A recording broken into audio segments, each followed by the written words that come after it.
Welcome to this video. Students, today we'll talk about George Orwell's famous essay Lear, Tolstoy and the Fool, which is a part of your syllabus, paper 7th, unit 2nd. This essay was first published in Polemic number 7 in March 1947. Polemic means a speech or piece of writing that argues very strongly for or against somebody or something. In this essay, Orwell gives the summary of a pamphlet written by Leo Tolstoy, the famous Russian writer of War and Peace, and Anna Karenina, in which he severely criticized Shakespeare, especially his play King Lear.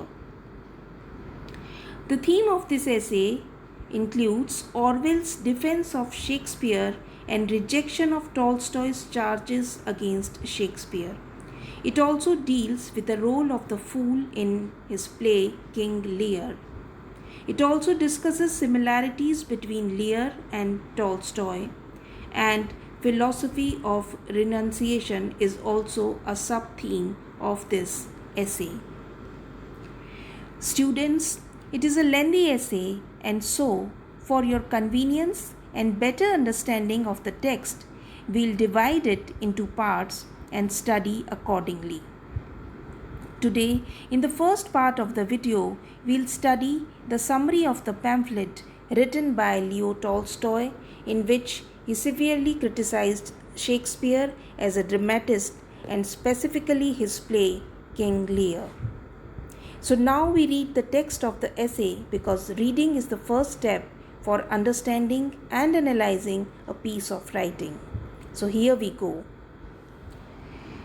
Tolstoy's pamphlets are the least known part of his work, and his attack on Shakespeare is not even an easy document to get hold of, at any rate in an English translation.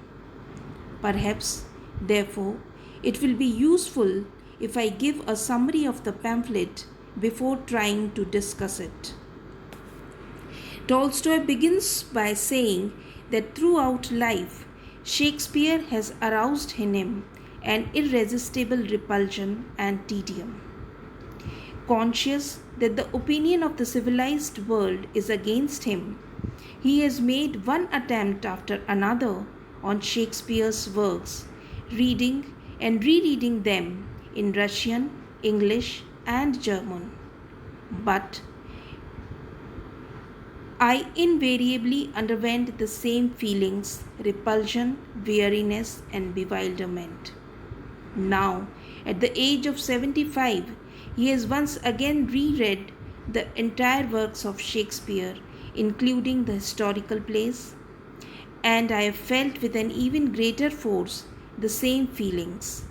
This time, however, not of bewilderment, but of firm, indubitable conviction that the unquestionable glory of a great genius which Shakespeare enjoys and which compels writers of our time to imitate him and readers and spectators to discover in him non-existent merits, thereby distorting their aesthetic and ethical understanding, is a great evil, as is every untruth.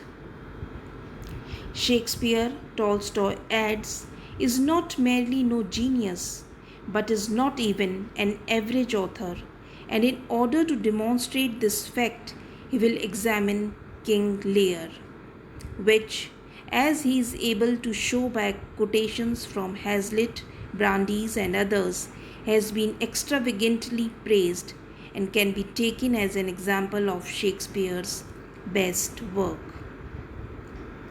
Tolstoy then makes a sort of exposition of the plot of King Lear, finding it at every step to be stupid, verbose, unnatural, unintelligible, bombastic, vulgar, tedious, and full of incredible events, wild ravings, mirthless jokes, anachronisms, irrelevancies, obscenities, worn out stage conventions, and other faults, both moral and aesthetic.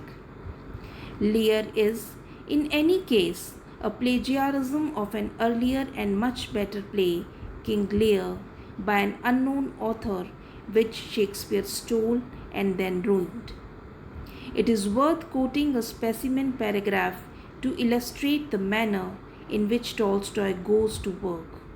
Act 3, Scene 2, in which Lear, Kent, and the fool are together in the storm, is summarized thus. Lear talks about the heath and says words which are meant to express his despair. He desires that the winds should blow so hard that they, the winds, should crack their cheeks, and that the rain should flood everything, that lightning should singe his white beard, and the thunder flatten the world and destroy all germs that make ungrateful man. The fool keeps uttering still more senseless words. Enter Kent.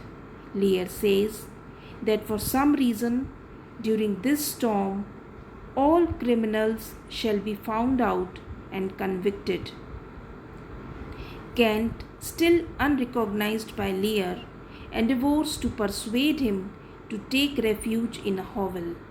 At this point, the fool utters a prophecy in no wise related to the situation, and they all depart. Tolstoy's final verdict on Lear is that no unhypnotized observer, if such an observer existed, could read it to the end with any feeling except aversion and weariness. And exactly the same is true of all the other extolled dramas of Shakespeare, not to mention the senseless dramatized tales Pericles, Twelfth Night, The Tempest, Cymbeline, Troilus and Cressida. Having dealt with Lear, Tolstoy draws up a more general indictment against Shakespeare. He finds that Shakespeare has a certain technical skill which is partly traceable to his having been an actor, but otherwise no merits whatever. He has no power of delineating character or of making words and actions spring naturally out of situations. His language is uniformly exaggerated and ridiculous. He constantly thrusts his own random thoughts into the mouth of any character who happens to be handy. He displays a complete absence of aesthetic feeling, and his words have nothing whatever in common with art and poetry. Shakespeare might have been whatever you like, Tolstoy concludes, but he was not an artist. Moreover, his opinions are not original or interesting, and his tendency is of the lowest and most immoral. Curiously enough, Tolstoy does not base this last judgment on Shakespeare's own utterances, but on the statements of two critics, Gervinus and Brandes. According to Gervinus, or at any rate Tolstoy's reading of Gervinus, Shakespeare taught that one may be too good, while according to Brandes, Shakespeare's fundamental principle is that the end justifies the means. Tolstoy adds on his own account that Shakespeare was a jingo patriot of the worst type, but apart from this, he considers that Gervinus and Brandes have given a true and adequate description of Shakespeare's view of life. Tolstoy then recapitulates in a few paragraphs the theory of art which he had expressed at greater length elsewhere. Put still more shortly, it amounts to a demand for dignity of subject matter, sincerity, and good craftsmanship.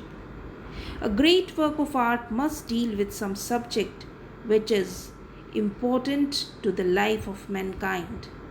It must express something which the author genuinely feels, and it must use such technical methods as will produce the desired effect. As Shakespeare is debased in outlook, slipshod in execution, and incapable of being sincere, even for a moment, he obviously stands condemned. But here there arises a difficult question. If Shakespeare is all that Tolstoy has shown him to be, how did he ever come to be so generally admired? Evidently, the answer can only lie in a sort of mass hypnosis or epidemic suggestion. The whole civilized world has somehow been deluded into thinking Shakespeare as a good writer, and even the plainest demonstration to the contrary makes no impression, because one is not dealing with a reasoned opinion but with something akin to religious faith. Throughout history, says Tolstoy, there has been an endless series of these craze for tulip growing which once swept over Holland, and so on and so forth. As a contemporary instance, he cites rather significantly the Dreyfus case, over which the whole world grew violently excited for no sufficient reason. There are also sudden short lived crazes for new political and philosophical theories, or for this or that writer, artist, or scientist.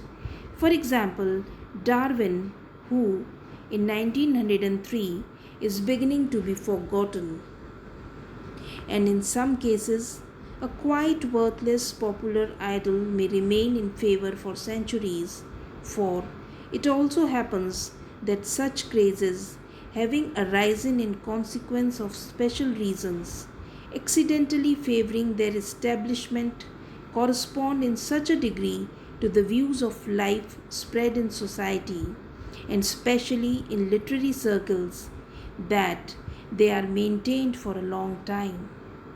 Shakespeare's plays have continued to be admired over a long period because they corresponded to the irreligious and unmoral frame of mind of the upper classes of his time and ours. As to the manner in which Shakespeare's fame started, Tolstoy explains it as having been got up by German professors towards the end of the 18th century. His reputation originated in Germany and thence was transferred to England. The Germans chose to elevate Shakespeare because at a time when there was no German drama worth speaking about and French classical literature was beginning to seem frigid and artificial, they were captivated by Shakespeare's clever development of scenes, and also found in him a good expression of their own attitude towards life. Goethe pronounced Shakespeare a great poet, whereupon all the other critics flocked after him like a troop of parrots, and the general infatuation has lasted ever since. The result has been a further debasement of the drama. Tolstoy is careful to include his own plays when condemning the contemporary stage, and a further corruption of the prevailing moral outlook. It follows that the false glorification of Shakespeare is an important evil which Tolstoy feels it is his duty to combat. So, this is the summary of Tolstoy's pamphlet. Now, as you are familiar with the text, with this part of the text, it will be easier for you to understand the views of Leo Tolstoy regarding Shakespeare as a dramatist. Orwell starts the essay by giving a summary of this pamphlet and Regarding this, we will discuss tomorrow now. Thank you.